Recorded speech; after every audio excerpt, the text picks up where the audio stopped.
Welcome to the greatest audiobook, Book Talker. This story is Alice's Adventures in Wonderland by Lewis Carroll.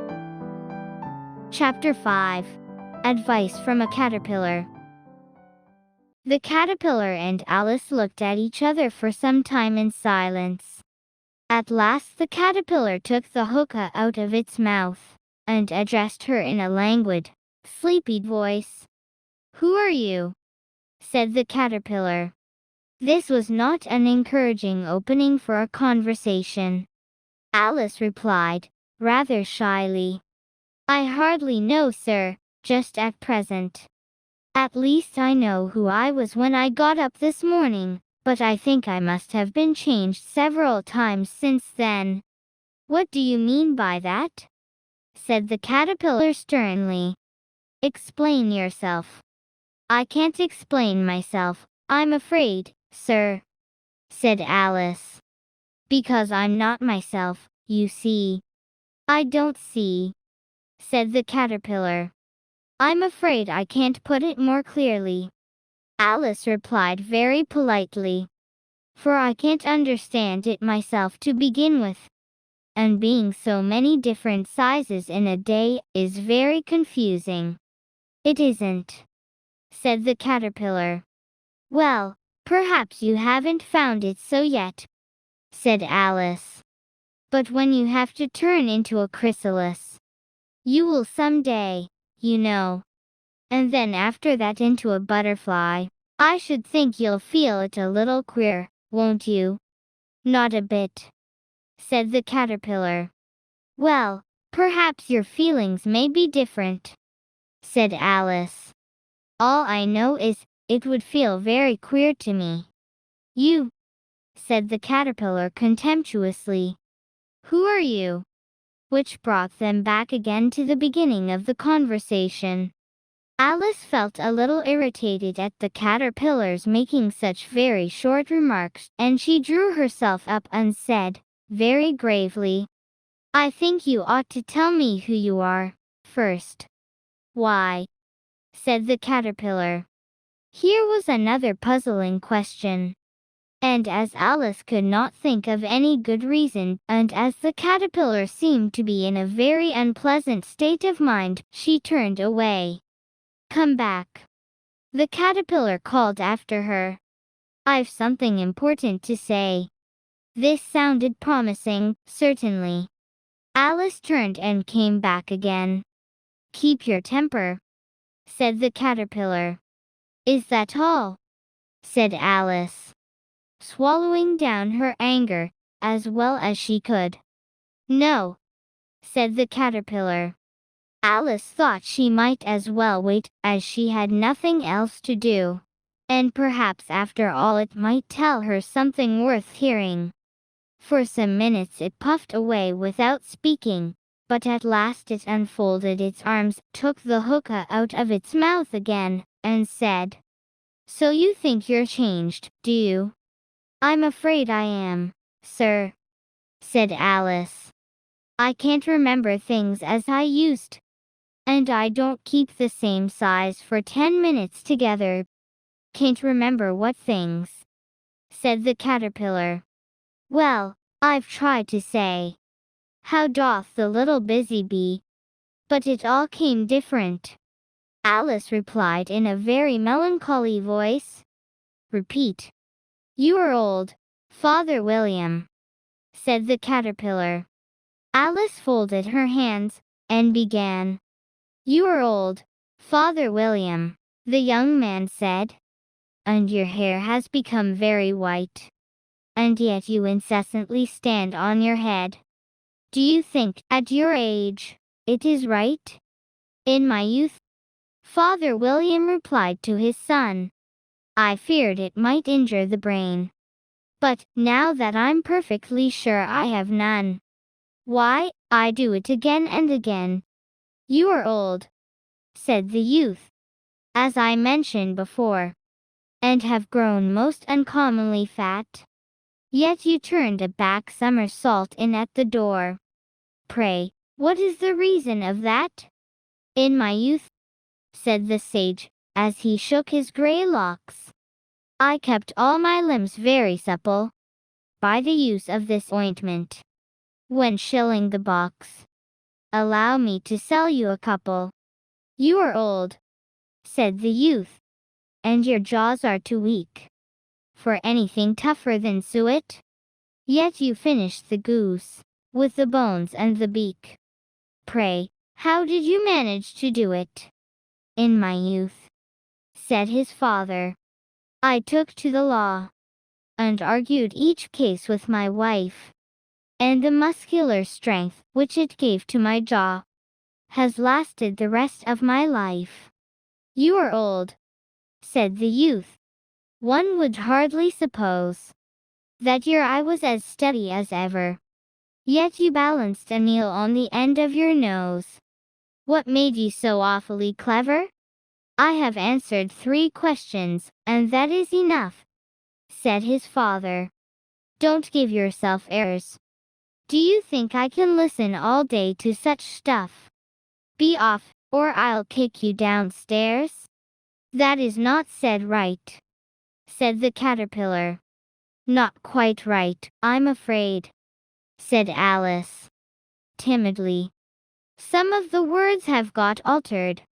It is wrong from beginning to end, said the caterpillar decidedly, and there was silence for some minutes.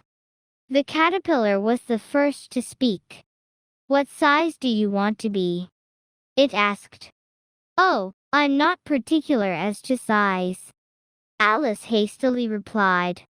Only one doesn't like changing so often, you know. I don't know, said the caterpillar. Alice said nothing. She had never been so much contradicted in all her life before, and she felt that she was losing her temper. Are you content now? Said the caterpillar. Well, I should like to be a little larger, sir, if you wouldn't mind, said Alice. 3 inches is such a wretched height to be. It is a very good height indeed, said the caterpillar angrily, rearing itself upright as it spoke. It was exactly 3 inches high. But I'm not used to it, pleaded poor Alice in a piteous tone. And she thought to herself, I wish the creatures wouldn't be so easily offended. You'll get used to it in time, said the caterpillar.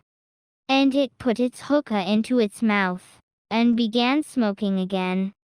This time Alice waited patiently until it chose to speak again. In a minute or two the caterpillar took the hookah out of its mouth, and yawned once or twice, and shook itself. Then it got down off the mushroom, and crawled away into the grass, merely remarking as it went, One side will make you grow taller, and the other side will make you grow shorter. One side of what? The other side of what? Thought Alice to herself. Of the mushroom, said the caterpillar, just as if she had asked it aloud. And in another moment it was out of sight. Alice remained looking thoughtfully at the mushroom for a minute, trying to make out which were the 2 sides of it. And as it was perfectly round, she found this a very difficult question. However, at last she stretched her arms round it as far as they would go, and broke off a bit of the edge with each hand. And now which is which? She said to herself, and nibbled a little of the right-hand bit, to try the effect. The next moment she felt a violent blow underneath her chin. It had struck her foot. She was a good deal frightened by this very sudden change, but she felt that there was no time to be lost, as she was shrinking rapidly. So she set to work at once to eat some of the other bit. Her chin was pressed so closely against her foot that there was hardly room to open her mouth. But she did it at last, and managed to swallow a morsel of the left-hand bit. Come, my head's free at last, said Alice in a tone of delight, which changed into alarm in another moment, when she found that her shoulders were nowhere to be found. All she could see when she looked down, was an immense length of neck, which seemed to rise like a stalk out of a sea of green leaves that lay far below her. "What can all that green stuff be?" said Alice. "And where have my shoulders got to? And, oh, my poor hands, how is it I can't see you?" She was moving them about as she spoke, but no result seemed to follow, except a little shaking among the distant green leaves. As there seemed to be no chance of getting her hands up to her head, she tried to get her head down to them, and was delighted to find that her neck would bend about easily in any direction, like a serpent. She had just succeeded in curving it down into a graceful zigzag, and was going to dive in among the leaves, which she found to be nothing but the tops of the trees under which she had been wandering, when a sharp hiss made her draw back in a hurry. A large pigeon had flown into her face and was beating her violently with its wings. "Serpent!" screamed the pigeon. "I'm not a serpent," said Alice, indignantly. "Let me alone." "Serpent, I say again," repeated the pigeon, but in a more subdued tone, and added with a kind of a sob, "I've tried every way, and nothing seems to suit them." "I haven't the least idea what you're talking about," said Alice. "I've tried the roots of trees, and I've tried banks, and I've tried hedges," the pigeon went on, without attending to her. "But those serpents, there's no pleasing them." Alice was more and more puzzled, but she thought there was no use in saying anything more till the pigeon had finished. "As if it wasn't trouble enough hatching the eggs," said the pigeon. "But I must be on the lookout for serpents night and day. Why, I haven't had a wink of sleep these 3 weeks." "I'm very sorry you've been annoyed," said Alice, who was beginning to see its meaning. "And just as I'd taken the highest tree in the wood," continued the pigeon, raising its voice to a shriek, "and just as I was thinking I should be free of them at last, they must needs come wriggling down from the sky. Ugh, serpent! But I'm not a serpent, I tell you," said Alice. I'm a, well, what are you?" said the pigeon. "I can see you're trying to invent something." I'm a little girl," said Alice, rather doubtfully, as she remembered the number of changes she had gone through that day. "A likely story indeed," said the pigeon in a tone of the deepest contempt. "I've seen a good many little girls in my time, but never one with such a neck as that. No, no, you're a serpent, and there's no use denying it. I suppose you'll be telling me next that you never tasted an egg." "I have tasted eggs, certainly," said Alice, who was a very truthful child. "But little girls eat eggs quite as much as serpents do, you know." "I don't believe it," said the pigeon. "But if they do, why then they're a kind of serpent, that's all I can say." This was such a new idea to Alice, that she was quite silent for a minute or two, which gave the pigeon the opportunity of adding, "You're looking for eggs, I know that well enough. And what does it matter to me whether you're a little girl, or a serpent?" "It matters a good deal to me," said Alice hastily. "But I'm not looking for eggs, as it happens. And if I was, I shouldn't want yours. I don't like them "Well, be off, then," said the pigeon in a sulky tone, as it settled down again into its nest. Alice crouched down among the trees as well as she could, for her neck kept getting entangled among the branches, and every now and then she had to stop and untwist it. After a while she remembered that she still held the pieces of mushroom in her hands, and she set to work very carefully. nibbling first at one and then at the other, and growing sometimes taller and sometimes shorter, until she had succeeded in bringing herself down to her usual height.